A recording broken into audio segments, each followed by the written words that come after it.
लेकिन हेमंत से कुछ और स्टॉक्स पर राय जरूर लेंगे।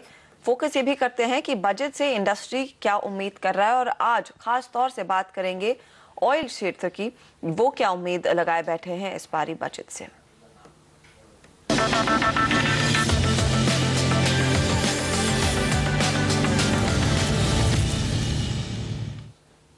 हमारे साथ आज मौजूद हैं एसआर ऑयल के एमडी और सीईओ ललित कुमार गुप्ता। मिस्टर गुप्ता, स्वागत है आपका। आपकी विश लिस्ट में सबसे पहले क्या आप उम्मीद कर रहे हैं वित्त मंत्री से इस बार? वित्त मंत्री से इस बार ये उम्मीद की जा रही है कि सरकार ने पिछले महीने डीजल का डीरेगुलेशन का जो अनाउंसमेंट किया है, और जिसके तहत उन्होंने बल्क डीजल पूरी तरह से डीरेगुलेट किया है और रिटेल डीजल धीरे धीरे करके 50 पैसे या 45 पैसे महीने से प्राइस बढ़ाने की बात कही है। तो हम लोग ये जरूर देखना चाहेंगे बजट में कि ये किस तरह से सब्सिडी रिडक्शन में ट्रांसलेट हो रहा है, और यदि वो सब्सिडी रिडक्शन में ट्रांसलेट हो रहा है तो जरूरी इस बात की उम्मीद पूरी हो जाती है कि अब सरकार बहुत सीरियस है और डीजल डीरेगुलेट हो जाएगा।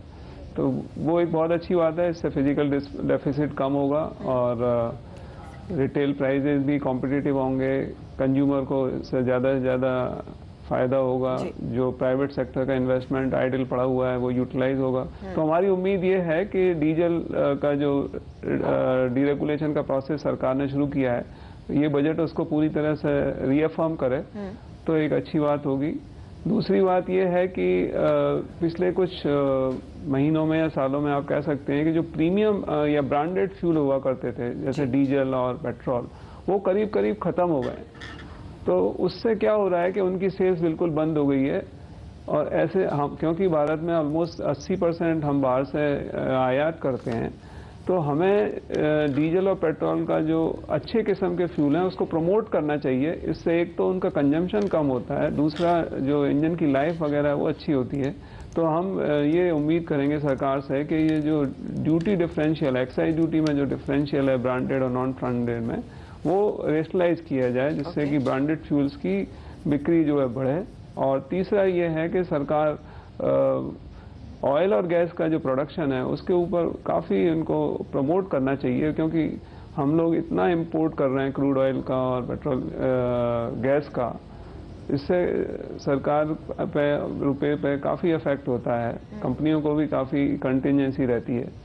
तो इसके ऊपर सरकार को फोकस करना चाहिए, ऑयल एंड गैस कंपनियों को प्रमोट करना चाहिए, एक्सप्लोरेशन एंड प्रोडक्शन को इम्पोर्टेंट। खास तौर से यहाँ पर जिस तरह की एक्टिविटीज में आपकी कंपनी है, एक्सप्लोरेशन जैसे बिजनेसेस में, वहाँ पर आपको क्या लग रहा है, किसी तरह की नई स्कीम आती है जहाँ पर जो भी आपने सर्विस टैक्स पे किया है उसको रिफंड किया जाए, ताकि इधर भी ज्यादा से ज्यादा पार्टिसिपेंट्स आते हुए दिखाई दें और इस इंडस्ट्री को और बढ़ावा मिले प्राइवेट सेक्टर के लिहाज से?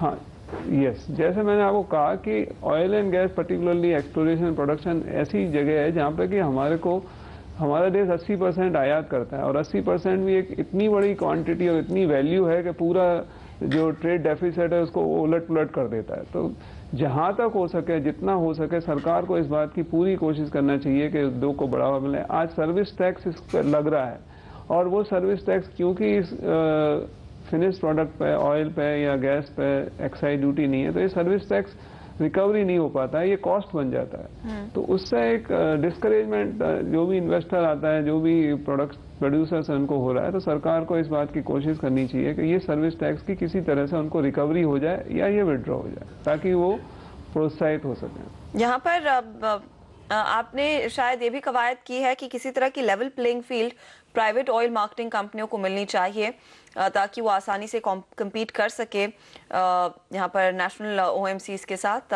किस तरह की प्लेइंग फील्ड की आप बात कर रहे हैं मिस्टर गुप्ता, और क्या पुश चाहिए होगा प्राइवेट सेक्टर को इस समय?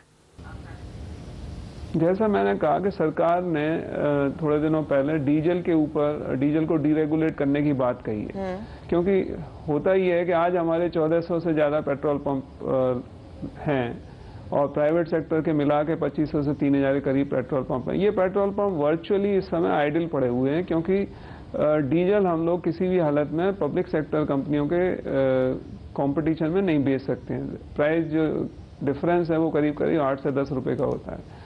तो इसमें जो सरकार ने प्रोसेस शुरू किया है डीजल डीरेगुलेशन का, जिसके तहत बल्क डीजल को पूरी तरह से डीरेगुलेट किया है और जो रिटेल डीजल है उसमें उन्होंने 45 पैसे प्रति माह की दर से वृद्धि करने का फैसला लिया है। तो ये यदि वृद्धि के ऊपर सरकार पूरी तरह से इम्प्लीमेंट करती है तो इस तरह से जो प्राइवेट सेक्टर कंपनियों को एक लेवल प्लेइंग फील्ड मिलेगा। आज नहीं, आज से करीब 12 से 14-15 महीने बाद, क्योंकि उस समय तक जाके वो प्राइस बराबर होगा। और वो इसलिए जरूरी है कि इतना सारा इन्वेस्टमेंट प्राइवेट सेक्टर कंपनियों ने किया हुआ है रिटेल पे, आज वो इन्वेस्टमेंट पूरी तरह से बेकार पड़ा हुआ है।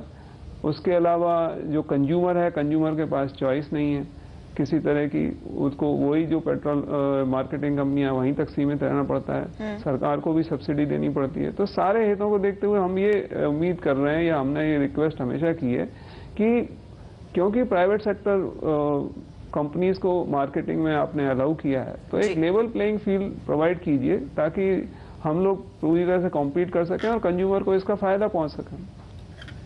ओके, तो यहाँ पर ये कुछ मांगे हैं जो ये क्षेत्र रख रहा है वित्त मंत्री के सामने। शुक्रिया गुप्ता साहब हमारे लिए समय निकालने के लिए और यहाँ पर ये शेयर करने के लिए दर्शकों के साथ भी। हम इसी के साथ लेंगे एक ब्रेक। ऑफ कोर्स बाजार पर नजर बनी रहेगी, लेकिन आगे ज्योतिरादित्य सिंधिया के साथ आवाज संपादक की खास बातचीत आप देख भी सकेंगे इस छोटे से ब्रेक के बाद। तो बने रहिए SMBC आवाज के साथ।